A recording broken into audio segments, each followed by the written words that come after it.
안녕하십니까. 머니올라 시작합니다. 고물가, 고금리 시대를 맞아 글로벌 자산 시장이 요동치고 있습니다. 이럴 때 투자자들은 어떻게 대처해야 할까요? 이 분야 최고 전문가시죠. 신한은행 오건영 부부장님 모셨습니다. 어서 오십시오. 네, 안녕하십니까.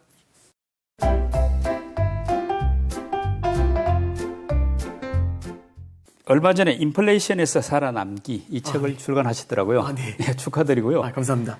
책 잘 나갑니까? 예. 그냥 이렇게 많은 분들께서 또 이렇게 많이 또 기대해 주셔서 또 이렇게 많이 도와주셔가지고 그래도 잘 되고 있는 것 같습니다. 네. 감사합니다. 네.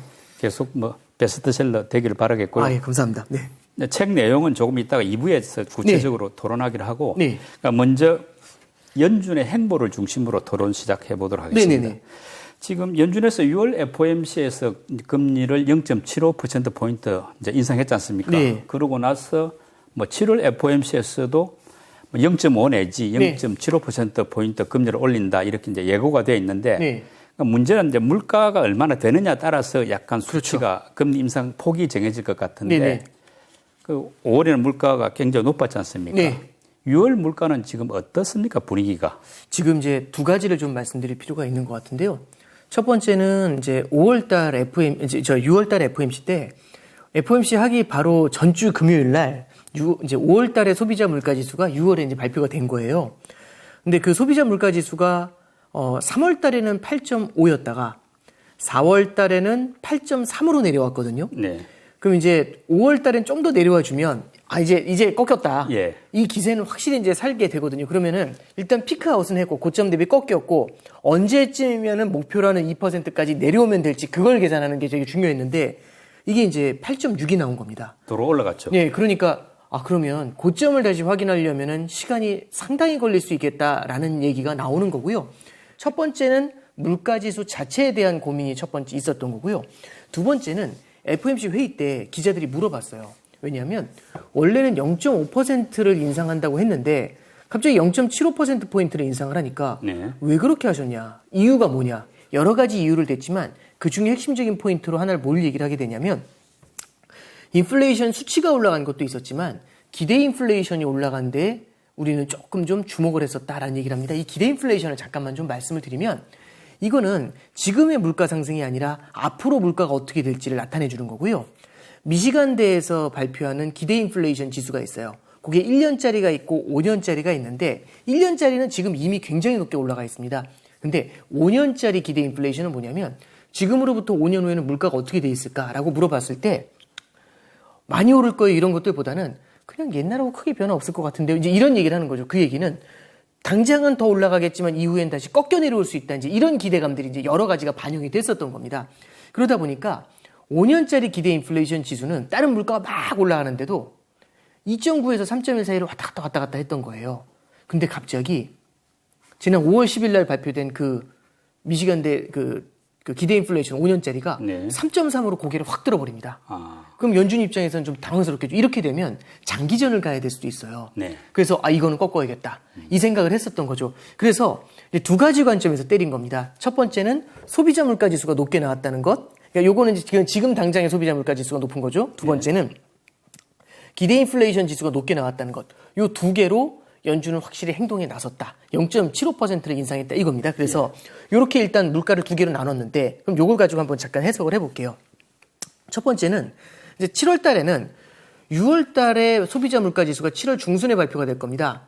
그걸 가지고 7월 말 FOMC 때 금리를 결정을 할 때 참고를 하게 되겠죠.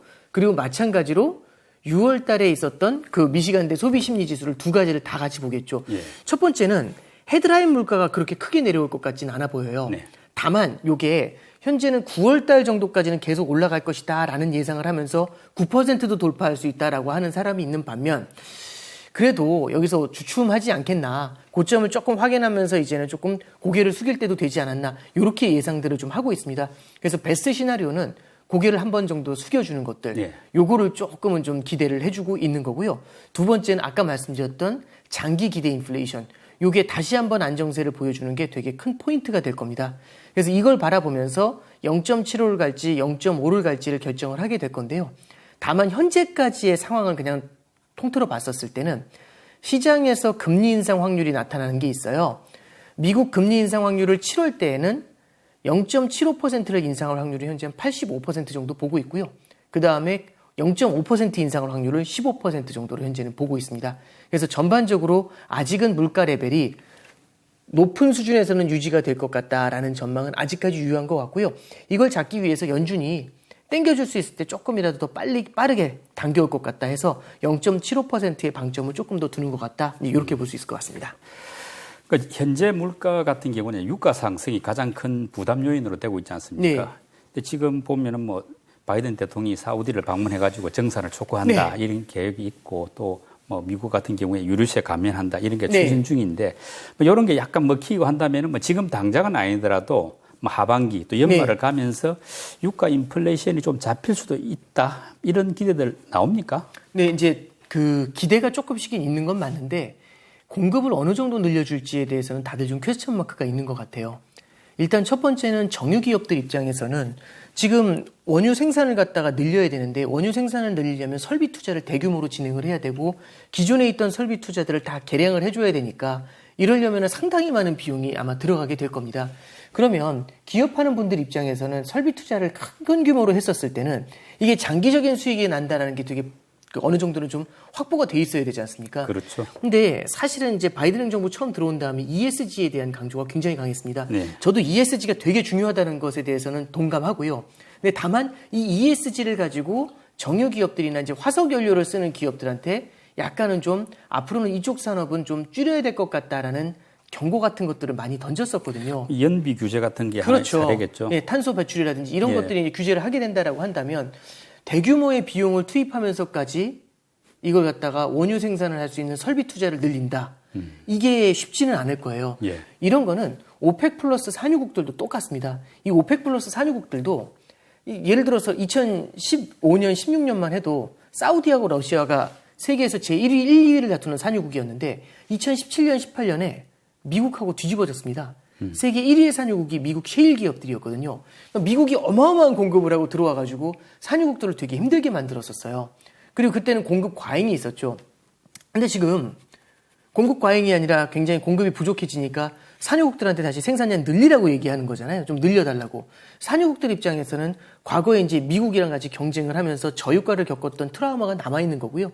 그러다 보니까 적극적인 공급 확대가 이루어지지 않는 거죠. 그러면 국제유가가 공급 부족에 대한 이슈를 꾸준하게 읽게 될 겁니다. 결국에 가장 중요한 건 기대감이거든요. 공급이 잘 안 될 것 같아. 이런 기대감이 강하게 형성이 되면은 국제유가가 높은 수준을 일정 기간은 유지할 수 있게 되는 힘이 생기게 됩니다. 지금 뭐 올 하반기 연말에 유가가 잡힌다는 기대는 약간 섣부릅니까? 그렇다면? 그러니까 저는 이게 인플레이션하고도 상당히 많이 만나 있고 그다음에 정책하고도 만나 있는데요. 바이든 행정부가 7월 중순에 바이든 대통령이 이제 중동을 순방한다라고 하죠. 물론 사우디에 이제 이제 MBS를 안 만난다는 얘기들도 있지만 네. 여기서 어느 정도는 좀 물밑에서 오펙 플러스 증산에 대한 좀 공조 같은 것들이 좀 필요하지 않을까라는 생각을 해요. 예, 예. 만약 이 공조가 터지게 되고 그리고 두 번째는 러시아 우크라이나 전쟁 같은 경우도 하나의 굉장히 중요한 예측하기 어려운 이제 그 레버리지 중에 하나인데 만약에 러시아 우크라이나 전쟁이 조금이라도 좀 이제 낮춰진다면 예.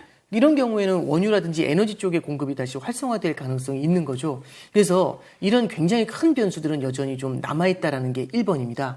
그리고 두 번째는 최근에 보면은 미국의 수요가 조금씩은 좀 꺾여나가는 듯한 미국의 소비 수요가 조금씩은 꺾여나가는 듯한 모습입니다. 네. 그럼 여름에 드라이빙 시즌을 지나고 나면은 국제유가의 상승세가 조금은 좀 주춤해질 수가 있거든요. 여기에 연준의 긴축이 어떻게 들러붙어 주는지가 되게 포인트가 되는데 만약에 앞서 말씀드린 조합들 수요가 크게 주저앉고 공급이 세게 늘어나는 이슈가 생기게 되고 예를 들어 종전과 같은 이슈겠죠. 예. 그다음에 마지막으로 연준의 긴축이 세게 영향을 준다라고 하면 이 3박자가 맞게 되면은 유가가 좀 빠른 속도로 안정이 될 수가 있겠죠. 하지만 이런 조건이 완비가 되기 어렵다라는 점을 감안한다면 완만하게 현재의 높은 레벨을 유지하고 이게 조금씩 레벨 다운되는 정도 그런 정도로 기대를 해야 되지 않나 싶습니다. 예. 약간 이제 근본적인 질문일 수도 있는데 네. 최근에 물가 상승은 약간 코로나 그리고 네. 우크라이나 전쟁 같은 이런 게 좀 변수가 됐지 않습니까? 이런데 지금 당장 연준이 금리를 올린다고 해가지고 물가를 과연 잡을 수가 있겠는가 하는 이런 의문도 드는데 어떤가요? 맞는 말씀이고요. 이번에 의회 증언에서 엘리자베스 워런 의원 같은 사람이 이제 질문을 해요. 파월 의장한테. 에너지 가격이 오르는데 연준에서 이거 어떻게 해결할 수 있냐? 파월 의장 답이 할 수 있는 게 아무것도 없습니다. 이 얘기를 해요. 정확하게 얘기를 하거든요. 맞는 말씀이에요. 근데 이제 문제는 뭐냐면 앞서 말씀드렸던 것처럼 인플레이션이라는 것도 중요하지만 기대 인플레이션이라는 것도 중요해요. 네. 왜냐하면 인플레이션은 지금의 물가 상승인 거고 기대 인플레이션은 물가가 오를 것이라는 기대감이 만들어지는 거잖아요. 이 기대감이 만들어진다는 게 굉장히 무섭습니다. 왜냐하면 물가가 앞으로도 계속해서 오를 거라는 기대감이 만들어지면 미래에 소비할 걸 지금 소비를 해요. 물건의 가격이 올라가기 전에. 이게 제일 큰 포인트고요. 두 번째는 물가가 언제든 올라갈 수 있어 라는 기대감이 있기 때문에 떨어지더라도 금방금방 다시 재발하는 겁니다. 인플레이션이. 그래서 이 기대 인플레이션이 만들어지는 것 자체를 컨트롤을 해줘야 되는 거거든요. 네. 그러니까 인플레이션만 볼 게 아니라 여기에 대해서 이제 파월 의장이 정확하게 얘기를 해줬는데 공급망에서 생기는 인플레이션인지 수요 쪽에서 생기는 인플레이션인지 이거 논하지 말자. 일단 인플레이션 자체가 오래되면은 기대 인플레이션이 생긴다. 이 얘기를 하고 있는 거죠. 그래서 무엇 때문에 유발됐든지 간에 기대 인플레이션을 제압하기 위해서는 지금은 기준금리를 올려가지고 이 기대 인플레이션이 살아나는 거를 확실히 예봉을 꺾을 필요가 있다라고 정리를 해버리게 되죠. 연준이 작년 같은 경우는 인플레이션이 일시적이다. 이래가지고 상당히 어떻게 보면 약간 실기한 측면이 있지 않습니까? 뭐 방심했다고 할 수 있고 연준의 실수다는 이야기도 나오는데 이제 그러다 보니 올해 들어와서는 금리 인상 속도가 좀 더 가팔라지고 말을 좀 세게 하고 있는데 올해 연준이 하는 이런 행보는 뭐 적절하다고 봐도 됩니까? 그러니까 연준이 실수를 했기 때문에 그러니까 우리도 어디 길을 갈 때 시간이 얼마 안 남았는데 반대로 길 잘못 들어가지고 반대로 가는 경우 있잖아요. 그럼 뛰어가야 되는 케이스가 되겠죠. 그래야지 시간을 맞추지 않습니까? 그러니까 연준이 뒤처졌다고 본인들이 생각을 하니까 이제 달려갈 수밖에 없는 상황이 된 거고요. 달려갈 수밖에 없다라는 상황이 지금 현재 소비자 물가 지수가 아직까지 꺾이지 않는다는 데서 반증이 된다라고 좀 보고 있습니다. 그러니까 지금은 정해져 있는 답이 존재하는 건 아닌 것 같습니다. 연준도 그 답이 얼마인지 모르고 얼마까지 올려야 잡힐지는. 그래서 제일 중요한 거는 잡힐 때까지 끌어올리려는 그런 스탠스를 보이고 있는데 이 스탠스는 적어도 지금 상황에서 맞습니다. 왜냐하면 지금 만약에 이제 그렇게 금리를 올리게 되면은 불확실성이 커지니까 실물 경기가 둔화될 수 있다. 이게 이제 나오는 가장 큰 비난이에요. 근데 이제 저는 파월 의장 얘기나 이런 분들의 얘기가 조금 좀 무게가 실릴 수 있다라고 보는 것 중에 하나가 만약에 앞서 말씀드렸던 것처럼 이거 그냥 내깔려 놔두면 기대 인플레이션이 커지게 되거든요. 기대 인플레이션이 커지게 되면은 이 인플레이션을 나중에 고치기가 굉장히 어려워집니다. 고질병이 되거든요. 그러니까 병으로 지나갈 거냐 고질병이 될 거냐는 차원이 다른 얘기인 게 병은 완치가 되지 않습니까? 고질병은 완치가 없습니다. 조금만 무리하면 언제든지 올라올 수 있거든요. 재발이 되죠. 그렇죠. 그럼 이런 비유가 되는 겁니다. 일주일 후에 수술을 하지 않으면 1년 후에는 정말 큰 수술을 해야 되는 문제가 생깁니다. 어쩌면 생명의 위협이 생길 수 있죠. 홍길동한테. 그러면 홍길동한테 말하는 거죠. 이 설명을 해주고 큰 수술을 내년에 할래? 아니면 지금이라도 수술을 하고 갈래? 라고 하면 만약 홍길동이 철이 없다면은 다 싫다고 하겠지만 만약에 중장기적인 성장이라는 게 훨씬 더 중요하다는 걸 안다면 그럼 단기적으로는 조금은 아프지만 그 수술을 하고 지나가는 걸 택하게 될 것 같습니다. 그래서 연준은 지금은 기대 인플레이션을 제압하는 게 급선무다라는 데 조금 더 포커스를 두고 있는 거 아닌가 그렇게 생각합니다. 말씀 중에 조금 나왔던 이제 긴축발 경기 침체 문제 이게 지금 약간 걱정들 하고 있는데 뭐 시장에서도 여러 가지 이런저런 말들이 있더라고요. 긴축이 온다, 아닐 수 있다 이야기 있는데 우리 부부장님 보시기에는 지금 긴축 경기 침체가 어느 정도로 가능성이 있다고 보십니까? 뭐 이제 제가 확률을 얘기하거나 그러기는 어렵지만 현재 뭐 경제 전문가들이 봤었을 때는 50% 가까운 확률로 경기 침체에 대한 얘기가 좀 나오고 있는데요. 일단 첫 번째는 우리가 경기 침체가 뭔지를 조금 한번 생각해 볼 필요가 있는 것 같아요. 많은 분들이 조금은 좀 과도하게 해석을 하면 이게 금융위기와 같은 걸로 해석을 하실 수 있는데요. 경기 침체 중에는 금융위기처럼 큰 경기 침체도 존재합니다. 금융 시스템 자체가 뒤흔들린 거니까요. 이런 경우에는 굉장히 오랜 기간 동안 그 후유증을 앓게 됩니다. 근데 경기 침체 중에는 마일드한 경기 침체도 있습니다. 한 6개월 정도 경기 침체가 있다가 그 다음에 완만하게 회복이 되는 그런 그림들도 있는 거죠. 그래서 그냥 단순히 경기 침체다라고 할 때 우리가 이건 무조건 다 금융위기다라고 생각하고 판단할 필요까지는 없다라는 거고요. 또 두 번째는 이 경기 침체의 가능성이 50%라고 보는 것 중에는 마일드한 경기 침체도 있고 위기와 같은 극단적인 경기 침체를 보는 것도 같이 존재할 겁니다.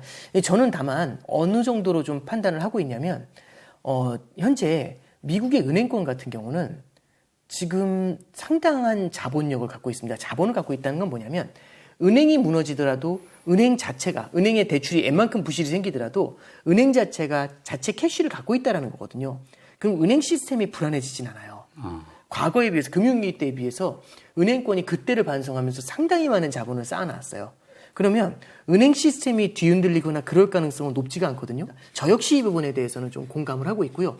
그러면 문제가 없다는 거냐? 그건 아니고 지금 이제 우리가 좀 고민해야 될 건 뭐냐면 마일드한 경기 침체냐 아니면은 아주 잘 지나가는 케이스냐 이 두 가지 중에서 우리가 좀 고민을 좀 해봐야 될 것 같습니다. 만약에 연준이 사정없이 긴축을 하는데 생각보다 물가가 빠르게 안 잡히게 되면은 이때는 마일드한 경기 침체의 가능성 그리고 여기서도 더 안 풀리게 되면은 실제로 위기까지도 이어질 가능성 요렇게는 좀 열어둘 필요는 있지만 만약에 이제 앞서 말씀드렸던 것처럼 뭐 러시아 우크라이나 전쟁에 이제 휴전되거나 아니면 그렇죠 에너지 가격이 좀 안정이 되거나 네. 그 다음에 수요 사이드가 좀 완만하게만 떨어져 준다면 이런 경우에는 침체까지는 좀 가지 않을 수 있다라는 얘기도 있습니다. 그래서 이제 마일드한 경기 침체와 그 다음에 이제 이 침체를 간신히 피하는 이 두 가지 시나리오 중에 하나 정도로 지금 현재 시장은 좀 보고 있지 않나 싶습니다. 예. 그 만약에 하반기나 연말쯤에 이제 뭐 인플레이션이 좀 완화가 되고 또 반대로 경기 침체 우려는 좀 커진다. 이렇게 된다면은 네. 연준에서 이제 말하자면 이 긴축 속도를 좀 완화하는 네. 패드 푸시라고 하지 않습니까? 네. 그런 것도 가능할까요? 그러니까 이게 지난 10몇 년 동안은 시장이 흔들리거나 할 때마다 이 패드 푸시라는 게 나왔죠. 연준이 돈을 풀어줘가지고 네. 하락할 때마다 위로 끌어올려주고 하락할 때마다 위로 끌어올려주고 가장 끝판왕이 이제 코로나 사태였던 것 같아요. 급전직하라니까 그때 어마어마한 돈을 넣어줘가지고 올라올 때까지 거대한 돈을 풀어넣어서 끌어올린 거지 않습니까? 그러다 보니까 이제 시장에서도 굉장히 많은 기대감을 갖는 겁니다. 패드 푸시 나올 때가 됐다. 예. 돈 풀어줄 때가 됐다. 그러면 이런 기대 심리가 생기죠. 이게 이제 지난 몇 년간의 패턴이었던 것 같은데요. 다만 저는 여기서 이런 경계감을 좀 말씀드리고 싶어요. 첫 번째는 뭐냐면 인플레이션에 대한 기대감이 없을 때는 그렇게 돈을 풀어주는 게 가능했어요. 근데 만약 인플레이션에 대한 기대감이 이렇게 커지면 그럼 얘기가 달라질 수 있거든요. 그 다음에 이제 두 번째로 말씀드릴 수 있는 건 이게 말씀드렸던 것처럼 이제 그 인플레이션이라는 것 자체, 이 자체가 성장보다 떨어지는 속도가 느릴 수가 있어요. 옛날에는 성장이 깨지면 인플레이션이 같이 주저앉는 모습이었거든요. 근데 지금은 어떤 게 문제냐면은 공급망에서 예측하지 못하는 인플레이션을 만들 수가 있습니다. 보통 성장이 깨지게 되면 수요 사이드가 주저앉으면서 물가를 끌어내리는데 그럼 성장이 내려오면 물가가 같이 내려와 줘야 되는데 공급망에서 문제가 생기면 성장이 내려오더라도 물가가 내려오는 속도가 느릴 수가 있어요. 예. 그러면 성장이 내려오는 속도가 물가가 떨어지는 속도보다 빠르면 연준이 성장만 바라보면서 돈을 뿌리기가 힘들죠. 왜? 물가가 아직 높은 수준에 있으니까.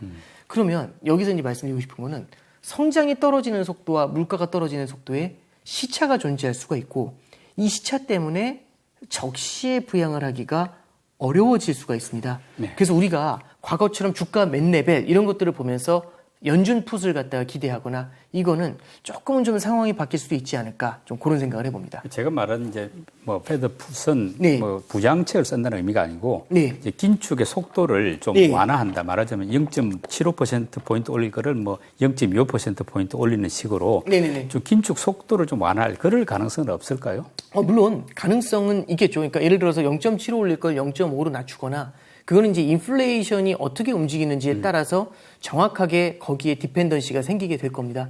다만 예전은 조금만 흔들려도 확 그 스탠스를 낮췄거든요. 네. 지금은 조금 흔들리는 거는 웬만하면 무시하면서 갑니다. 지금 인플레이션을 잡는 게 우선이다라는 데 조금 더 웨이트를 많이 두고 있지 않나? 네, 그렇게 봅니다. 그럼 역으로 만약에 물가 상승세가 뭐 걷잡을 수 없이 올라가지고 뭐 9%, 10% 이렇게까지 간다. 그럴 경우에는 금리를 1% 포인트씩 올리는 뭐 자이언트 스텝보다 더 큰 뭐 이른바 슈퍼 자이언트 스텝 이럴 가능성도 있다고 봐야 됩니까? 이번에 의회 증언에서 그 얘기가 나왔거든요. 파월 의장의 가능성은 있다라고 합니다. 근데 그렇게 됐을 때 얘기죠. 그러니까 사실상 물가 상승세가 8.6을 넘어서면서 더 이상 답이 없다라고 하니까 0.75가 테이블 위에 내렸다고 했다가 갑자기 올라온 거잖아요. 네. 이런 것처럼 1%까지는 아직까지는 테이블 위에 있지는 않지만 만약에 이렇게 계속해서 때려도 답이 없다라면은 예봉을 꺾는 차원에서 세게 한번 지를 수는 있겠죠. 그렇지만 아직까지는 조금은 요원한 얘기인 것 같습니다. 이제 환율에 대해서 한번 살펴보겠습니다. 네. 지금 보면은 뭐 미국 달러화에 대해서 우리 원화가 다른 경쟁국보다 유독 좀 약세지 않습니까? 아, 네네. 뭐 일본 엔화는 약간 뭐 지금 뭐 양적 완화를 하고 있으니까 예외로 하고 그 이유가 뭔가요? 이게 그러니까 시계열을 어떻게 잘라보는지에 따라서 좀 얘기가 달라지는데 예를 들어서 올해만 놓고 본다. 작년까지 놓고 본다. 지난 5년을 본다. 이게 다 환율을 보는 시각이 다 다르거든요. 예. 6개월만 바라본다면 어쩌면 원화가 좀 많이 절하가 됐다라고 생각할 수 있어요. 다른 나라 통화보다. 네. 근데 5년을 놓고 보면 원화 같은 경우는 그렇게 크게 절하가 되진 않았거든요. 그러니까 절하가 된 건 맞습니다. 환율이 1,100원에서 지금 이제 말씀해 주셨던 것처럼 1,100원짜리 환율이 지금 한 1,300원 가까이까지 올라왔으니까 20% 좀 안 돼요. 한 15에서 16% 정도 뛰어오른 거죠. 네. 근데 터키라든지 브라질이라든지 다른 신흥국들을 보시면 이들의 통화 가치가 떨어진 폭이 훨씬 더 크고요. 일본 엔화 같은 경우는 2011년도에 달러당 75엔이었습니다. 근데 지금 135엔이거든요. 거의 이제 두 배는 아닌데, 예, 두 배는 좀 아닌데, 두 배보다는 적은데 어쨌든 엔화의 절약폭이 굉장히 큰 편이었던 거죠. 그럼 이제 우리가 좀 생각할 게 뭐냐면은 우리 통화만 아주 유독 문제가 있어가지고 원화만 유독 약세냐. 물론 레벨 자체도 의미가 있겠지만 그것보다는 환율이 뛴다고 봤었을 때 가장 걱정하는 건 우리나라에서만 자본 유출이 일어나냐 이 걱정을 할 수 있거든요. 근데 다만 앞서 말씀해 주셨던 것처럼 일본 엔화 같은 경우도 절하가 됐고요. 위안화 같은 경우도 6.2, 6.3 위안에서 지금 6.7 위안까지 절하가 좀 됐습니다. 이런 것들을 좀 종합적으로 봤을 때 우리만 절하된 게 아니라 전반적으로 다른 나라 통화들이 다 달러 대비 절하가 되잖아요. 예. 이거는 특정 국가의 리스크를 반영한다라기보다는 미국이라는 나라의 성장이 그리고 미국이라는 나라의 금리 인상이 다른 나라에 굉장히 큰 압박감을 주면서 나타나는 현상이다. 이렇게 해석하는 게 맞을 것 같습니다. 네. 현재 한미 금리가 1.75%로 지금 같은 수준이지 않습니까? 네네. 근데 이제 7월에 미국이 빅스텝을 또는 자이언트 스텝을 가게 되면은 뭐 역전된다. 즉 미국이 더 높아진다 이런 이야기가 나오는데 네. 그렇게 되면은 뭐 원달러 환율도 더 높아지고 즉 원화 가치가 더 떨어지고 또 뭐 외국인은 우리 뭐 국내 주식 시장에서 팔고 나가는 이런 현상이 더 심해질 수 있는데 우리 경제 그렇게 가도 역전이 돼도 문제 없겠습니까? 그러니까 전 미국하고 기준금리가 역전된 적이 2004년도, 5년도에 한 번 있었고요. 제 기억에. 그리고 두 번째는 2017년도, 18년도에 그때 한 번 또 역전이 된 적이 있어요. 근데 그때 당시에 대규모의 자본 유출이 나타나거나 그러진 않았습니다. 이게 시기도 그렇게 길지 않았을 뿐더러 우리나라 같은 경우는 외환 보유액이 상당히 많은 편입니다. 그리고 구조적인 무역 흑자국이거든요. 네. 그러니까 결국에는 자본이 달러가 빠져나가더라도 흘러들어오는 달러가 상당히 많기 때문에 이게 우리나라가 디폴트를 선언할 레벨, 그 정도에서는 조금은 좀 벗어나 있는 거죠. 그러다 보니까 단기적으로 금리가 역전된다고 해서 바로 자본이 유출된다. 이렇게 등식처럼 생각하기엔 좀 어려운 것 같아요. 작은 신흥국들 같은 케이스는 좀 그럴 수 있겠지만 우리나라를 그렇게 놓기는 좀 어려울 것 같고요.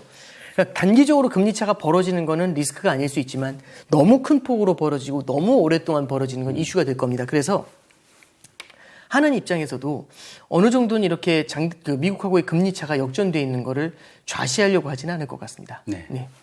한은에서 만약에 이제 7월 달에도 뭐 거의 0.5 이상 올리고 네. 미국이 워낙 연말에 3.75 뭐 3.5까지 올린다 하지 않습니까? 뭐 그걸 쫓아가려면 적어도 3% 근처까지는 올려야 네. 뭐 쫓아갈 수 있지 않습니까? 네. 이렇게 같이 갈 때 우리 이제 자산 시장, 뭐 부동산이나 주식 시장 영향이 어떨까요? 그러니까 성장이 나오면서 완만한 금리 인상이 나타나는 건 시장에는 크게 부담을 안 줄 수 있는데요. 이렇게 긴축이 나오고 유동성이 줄어들게 되면서 그 긴축의 속도가 너무 빠른 케이스에는 시장이 조금은 좀 스트레스를 느낄 가능성은 좀 있습니다. 네. 이게 중장기적으로 계속해서 스트레스를 느낄 것인지까지는 모르겠지만 연준이 어느 정도 이를 악물면서 물가를 잡겠다라고 나섰잖아요.